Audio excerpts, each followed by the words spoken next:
दोस्तों रिलायंस पावर की बात करें तो यहाँ पे बहुत बड़ी गुड न्यूज़ निकल के आ रही है जिसको हम इस वीडियो के माध्यम से डिस्कस करने जा रहे हैं। रिलायंस पावर जो पूरी तरह से डेट फ्री हो चुकी है और अब नई नई कंपनियों का गठन शुरू हो चुका है। एक समय ऐसा था कि अनिल अंबानी की सारी कंपनियां एक के बाद एक सारी डूब रही थी, अनिल अंबानी बिल्कुल कंगाल हो चुके थे, लेकिन अब कंपनियां फिर से नई बननी शुरू हुई है, नए सेक्टर में एंट्री शुरू हुई है। क्या अनिल अंबानी का बुरा दौर खत्म हो चुका है, जानने की कोशिश करेंगे। दूसरी तरफ अगर हम जियो फाइनेंशियल सर्विस की बात करें तो कल हमारे सामने रिजल्ट आने वाला है, उसके पहले क्या संभावना बन रही है उसको जानने की कोशिश करेंगे। साथ में हम जेपी पावर को डिस्कस करेंगे। जेपी एसोसिएट ग्रुप की ये कंपनी जो पावर सेक्टर के कारोबार करती है, चाहे वो रिन्यूएबल एनर्जी के हो, काफ़ी अच्छा बिजनेस है। साथ में पदम कॉटन को डिस्कस करने जा रहे हैं जिसने बोनस देने का ऐलान कर दिया है। लेकिन फ्रेंड्स उससे पहले अगर आप पहली बार हमारे चैनल पे आए तो चैनल को सब्सक्राइब कर दीजिए, एक बेल आइकॉन दबा दीजिए ताकि जब भी नया वीडियो बने पहला नोटिफिकेशन आपको मिले। वीडियो पसंद आए तो लाइक से ज़रूर कीजिए। चलो फ्रेंड्स वीडियो स्टार्ट करते हैं। मैं हूँ आपका दोस्त SB दवे और हमारे अपने चैनल ऑनलाइन कमाई में आपका बहुत बहुत स्वागत है। सबसे पहले रिलायंस पावर की बात करें तो आज 41.20 पर स्टॉक में क्लोजिंग हुई है, वो भी 5% के अपर सर्किट के साथ। स्टॉक ने काफ़ी शानदार प्रदर्शन करना फिर शुरू कर दिया है और इसके पीछे वजह यह है कि कंपनी 10,000 करोड़ रुपीज़ का भारी भरकम निवेश करने जा रही है आंध्र प्रदेश में। तो अब जो कंपनी एक समय बिल्कुल कंडीशन ख़राब थी, कोविड काल में 1 रुपये के आसपास जो स्टॉक था, वही अब रिलायंस पावर बड़े निवेश की तैयारी है। तो कभी कर्ज के तले दबे हुए थे और दिवालिया होने की कगार पर पहुंचे अनिल अंबानी, अब वापसी कर रहे। उनके बुरे दिन का दौर खत्म होता हुआ नजर आ रहा है। अनिल अंबानी की कंपनियों का कर्ज का बोझ है वो भी लगातार कम हो रहा है। अनिल अंबानी की कंपनियां जो अब लगातार नए निवेश पर फोकस कर रही है, कंपनियों को नए ऑर्डर भी मिलने लगे और सरकारी टेंडर भी हासिल करने लगी है कंपनी अपने विस्तार पर अब फोकस बढ़ा रही है और देख सकते हो कि ग्रीन एनर्जी में बड़े निवेश का ऐलान कर दिया है कंपनी ने। तो अनिल अंबानी ग्रुप की company Reliance power limited Andhra Pradesh में 10,000 करोड़ रुपए के निवेश की योजना बना ली है। कंपनी आंध्र प्रदेश के सोलर एनर्जी प्लांट और इंटीग्रेटेड सोलर मैन्युफैक्चरिंग कैपेसिटी में 10,000 करोड़ रुपए से अधिक से निवेश करने की योजना बना रही है। तो अनिल अंबानी की रिलायंस पावर की जो सब्सिडीज कंपनी है Reliance NU Suntech private limited ने बड़ी डील हासिल कर ली है। कंपनी ने 930 मेगावाट सोलर एनर्जी प्लांट और 1860 मेगावाट घंटे की बैटरी स्टोरेज कैपेसिटी वाला एक प्रोजेक्ट हासिल किया है। आंध्र प्रदेश के कुर्नूल में बनाई जाने वाली इस परियोजना को लेकर अनिल अंबानी की प्लानिंग है कि वो 24 महीनों में यानी 2 सालों में इस प्रोजेक्ट को पूरा कर लेंगे। अनिल अंबानी अपनी कंपनी रिलायंस पावर के जरिए एशिया में एक ही स्थान पर सबसे बड़ी सौर और बैटरी स्टोरेज योजना का काम करने की योजना बना रहे। ये एशिया का सबसे बड़ा ऐसा प्रोजेक्ट होगा। इसके लिए साइट विजिट का काम शुरू हो चुका है। खास बात यह है कि अनिल अंबानी इस परियोजना से गौतम अदानी के इलाके में हलचल मचाएंगे।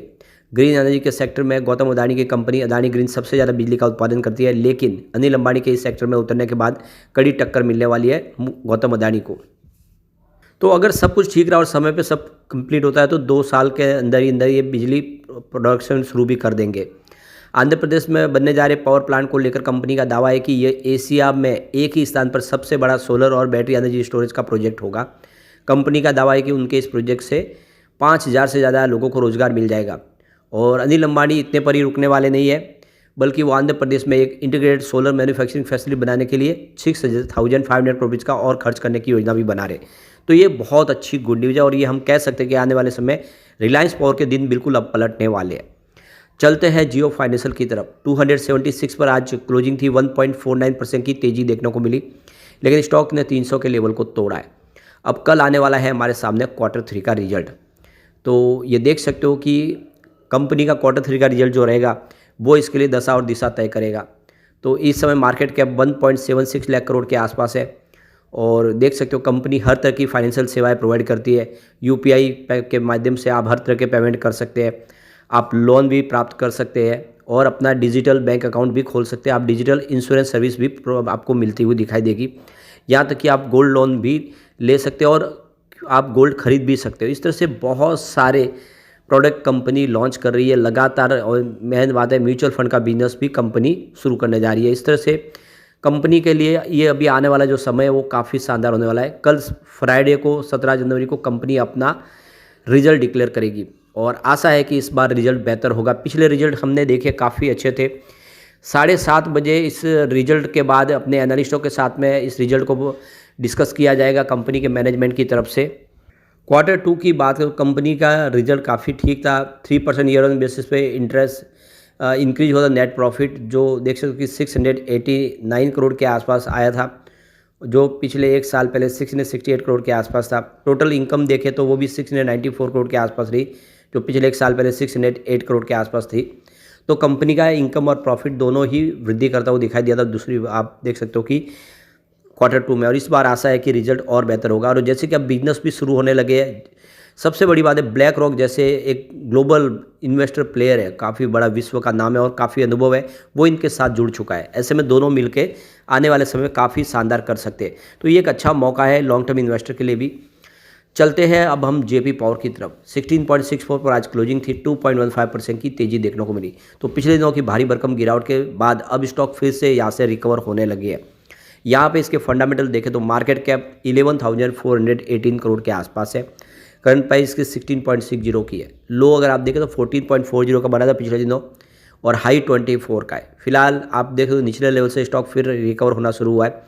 स्टॉक का पी 6.96 है। अपनी पेयर कंपनियों की तुलना में देखें ये पेयर की तुलना में सबसे कम पी रेशियो इसी का है, यानी ये बहुत सस्ता शेयर है। और ये आप बुक वैल्यू से भी समझ सकते हैं, क्योंकि इसकी बुक वैल्यू अभी फिलहाल करंट प्राइस से ज़्यादा है। 17.50 की तो बुक वैल्यू, और स्टॉक 16.5 के आसपास मिल रहा है।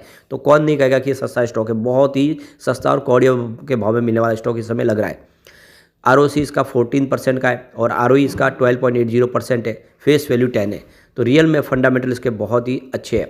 यहाँ पे इसके कुछ स्ट्रेंथ भी है। The company has shown good profit growth of 23.27% for the past 3 year. The companies has shown good revenue growth of 27% for the past 3 year.